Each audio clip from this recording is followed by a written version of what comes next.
Cette vidéo, elle a pour seul et unique objectif d'aider les 20-35 ans à trouver ce qui les inspire vraiment, ce qui les motive chaque matin à se lever et à aller vivre de leur passion, à aller vivre leur passion et qui les rend pleinement heureux et le plus important, sans avoir aucun regret. Maintenant, ça va faire déjà plus d'1 an et demi que je me suis lancé dans l'entrepreneuriat et être entrepreneur, ça signifie entreprendre sa vie, prendre sa vie en main et ne pas attendre que quelqu'un d'autre décide pour toi. Mon objectif en me lançant dans l'entrepreneuriat, c'était de satisfaire mes besoins, c'était de tout mettre en œuvre pour vivre une vie épanouie, une vie qui me satisfasse et dans laquelle je satisfaisais mes besoins les plus importants et qui me permettait d'atteindre un certain niveau de satisfaction et d'être au quotidien pleinement heureux. Sauf que ça s'est pas réellement passé comme ça, puisque pendant cette première année et demie, j'ai expérimenté beaucoup de choses, je me suis lancé sur beaucoup de choses qui avaient toutes pour seul et unique objectif de satisfaire mon besoin primaire, mon besoin fondamental, mais le souci avec tout ça, c'est que je faisais un petit peu la girouette. J'allais dans tous les sens, j'essayais de nouvelles choses chaque jour, chaque semaine, et je n'étais pas suffisamment persévérant pour me permettre d'atteindre l'objectif que je m'étais fixé. Et petit à petit, j'ai commencé à rentrer dans un cercle infernal qui faisait que quand je commençais à avoir des résultats, j'étais fier de moi, j'étais heureux, ça avançait, j'étais content et j'avais pas envie d'abandonner. Mais j'étais tellement soumis à ces résultats que quand les résultats baissaient, quand les résultats diminuaient, quand les résultats n'étaient pas là, eh bien je commençais à rentrer dans une phase un petit peu plus maussade, un petit peu plus triste et un petit peu plus dépressive. Alors j'ai continué de chercher quelque chose qui me permettrait de satisfaire mes besoins et en même temps d'être pleinement épanoui.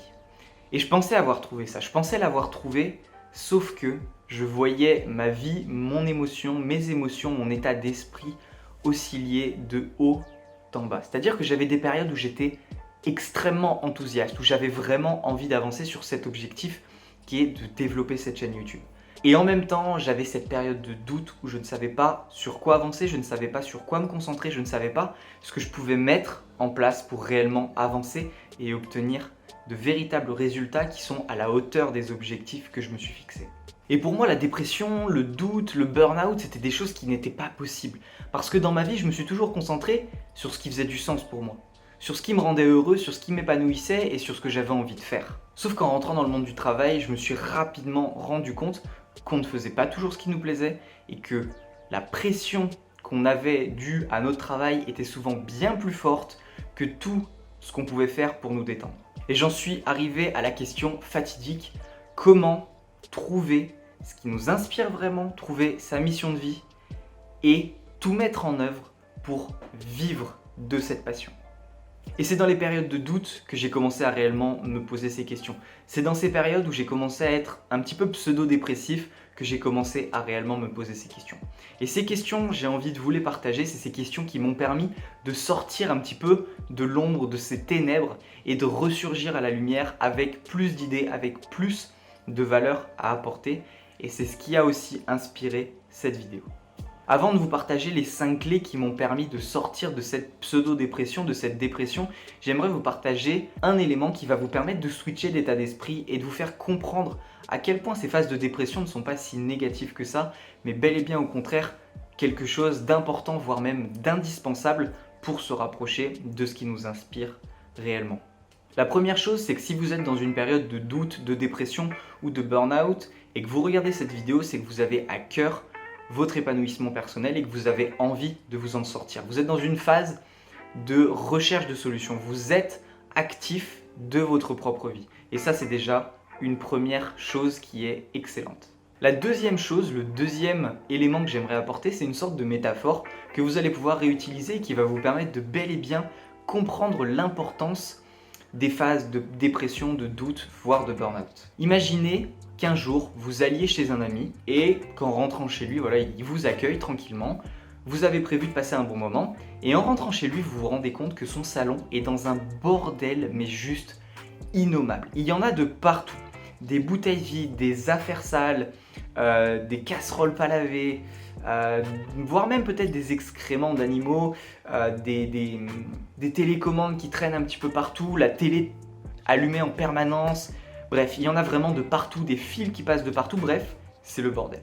Maintenant, posez-vous la question inverse. Si vous étiez arrivé dans cette maison et que tout avait été parfait, vous n'auriez certainement pas été dégoûté déjà dans un premier temps, mais vous n'auriez jamais eu l'envie de ranger, vous n'auriez jamais eu l'idée que vous pourriez ranger cette pièce pour qu'elle soit accueillante, chaleureuse et que vous puissiez en fait vivre dedans tout simplement. Et bien pour votre vie, ça va être un petit peu la même chose. Si vous n'avez pas de période de chaos, vous n'avez pas de période d'ordre. C'est-à-dire que vivre des périodes de chaos vont vous permettre de réordonner les choses là où elles doivent réellement aller. C'est-à-dire ça va vous permettre de faire du sens dans votre vie et faire ce sens dans votre vie va vous permettre par la suite d'avancer vers vos objectifs. Donc maintenant rapidement j'aimerais vous partager du coup les 5 clés qui m'ont permis de sortir en fait de ces phases de pseudo-dépression et on va pas traîner plus longtemps. La première clé en fait c'est tout sous forme de questions. La première clé c'est de se demander qui j'ai envie de devenir. Quelle est ma vision dans mes différents domaines de vie? Les différents domaines de vie, il y en a 8, vous tapez sur internet, vous les trouverez. Mais avoir une vision claire de la vie qu'on a envie de vivre. C'est-à-dire que, ok, pour le restant de mes jours, quel est le type de vie que j'ai envie d'avoir dans chacun de ces différents domaines. Et si vous clarifiez ça, vous allez clarifier la personne que vous allez avoir besoin de devenir pour vivre cette vie dans chacun des différents domaines de votre vie. Et c'est ce qui m'a beaucoup aidé, c'est ce que j'ai mis en place récemment, il n'y a pas si longtemps que ça. J'ai mis beaucoup de temps à le comprendre, mais si vous saisissez la valeur de cette information, vous pouvez déjà obtenir des résultats qui sont fous et commencer à sortir de cet état dépressif, à mettre plus de clarté sur la vie que vous avez envie de vous créer. La deuxième question à se poser, ça va être pourquoi est-ce important pour moi et pour les autres que je devienne cette personne-là? Imaginez que vous restiez en permanence quelqu'un de dépressif. Imaginez que vous restiez en permanence quelqu'un dans le doute, qui n'avance pas, qui ne sait pas ce qu'il fait, qui est en permanence en train de douter et d'être dépressif. La première chose, c'est que pour vous, vous allez vous mettre dans un état qui va être juste horrible. Vous serez tout le temps dans le mal, vous risquez d'affecter votre santé. Et le troisième élément, c'est que vous allez impacter votre entourage. C'est-à-dire que vous ne serez jamais une source d'inspiration pour les autres, vous ne serez jamais une source d'inspiration pour vos enfants, vous ne serez jamais une source d'inspiration pour le monde. En fait, vous allez vous contenter de vous blâmer, de trouver des excuses et de jamais réellement mettre en place ce qui compte vraiment pour vous. Donc c'est important de définir la raison pour laquelle vous souhaitez vraiment devenir une personne inspirante pour vous et pour les autres. Pourquoi est-ce que c'est important pour vous de devenir cette personne-là que vous aurez définie dans la question juste avant? La troisième question va vous permettre de vous recentrer sur ce qui est vraiment important pour vous, ce que vous avez envie de faire de votre vie. Et cette question, c'est dans quoi est-ce que je ne vois pas le temps passer? Dans quoi est-ce que je suis prêt à passer des heures sans vraiment voir le temps passer? Dans quoi est-ce que je suis prêt à me donner corps et âme si je n'avais plus qu'une seule chose à faire dans ma vie qui devrait être mon métier jusqu'à la fin de mes jours? Qu'est-ce que ça serait? La quatrième clé, elle va être un petit peu plus émotionnelle, un petit peu plus personnelle. Ça va être de se demander qu'est-ce qui m'inspire le plus et qui donne le plus de sens à ma vie quand j'y pense.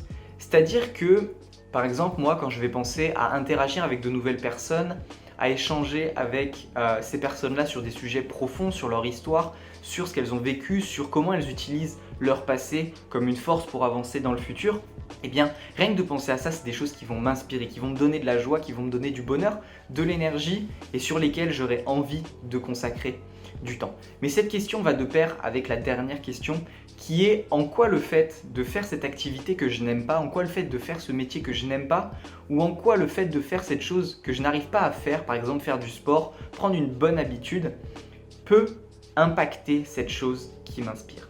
Par exemple, si on reprend l'exemple que je vous ai donné juste avant, qui est celui d'être inspiré par les discussions qui sont profondes, qui ont du sens et qui apportent de la valeur, et qu'on prend une habitude que j'ai du mal à prendre ou une activité qui me saoule dans mon travail, par exemple, ça va être le fait de faire du montage. C'est pas une activité qui me saoule, mais c'est pas celle que je préfère. Et bien, je vais pouvoir me poser la question de en quoi le fait de faire du montage va pouvoir impacter le fait d'avoir des relations constructives. Et bien, le fait de faire du montage, de faire des montages de qualité, va me permettre de produire des vidéos qui seront plus qualitatives, plus intéressantes pour les gens, et donc potentiellement de rencontrer, grâce à ma chaîne YouTube, des personnes qui auront envie d'échanger avec moi sur des sujets plus profonds, tels que celui de trouver sa propre mission de vie. Et donc tu vois rapidement que en faisant des choses que je n'aime pas, mais en les rattachant à des choses qui m'inspirent réellement, je vais avoir plus de motivation à faire ces petites choses-là, à faire ces petites choses insignifiantes mais que je n'aime pas forcément faire et qui vont pouvoir me motiver à obtenir les résultats que j'ai envie d'avoir et à vivre la vie qui m'inspire réellement. Si cette vidéo t'a plu et que tu as envie d'aller plus loin, chaque semaine j'envoie entre 3 à 5 mails, mais attention, c'est pas des mails qui ont juste pour objectif de remplir ta boîte mail. Dans l'objectif de chacun de ces mails, c'est vraiment de t'apporter un maximum de valeur dans l'objectif de trouver sa passion, de trouver sa mission de vie et de pouvoir vivre pleinement de cette passion. Donc je mets tout en œuvre dans ma vie pour essayer de décortiquer tout ce qui peut nous permettre, toi comme moi, de trouver ce qui nous inspire vraiment au travers des livres, des formations que je lis, des expériences dans ma vie ou des outils de coaching que je développe et que j'apprends au fur et à mesure. Donc si tu as envie de recevoir tout ça, ça se passe juste en dessous, c'est en description. L'objectif pour moi, c'est d'apporter à chaque fois un maximum de valeur pour qu'on développe ensemble notre esprit critique et qu'on aille vers ce qui nous inspire vraiment. À tout de suite.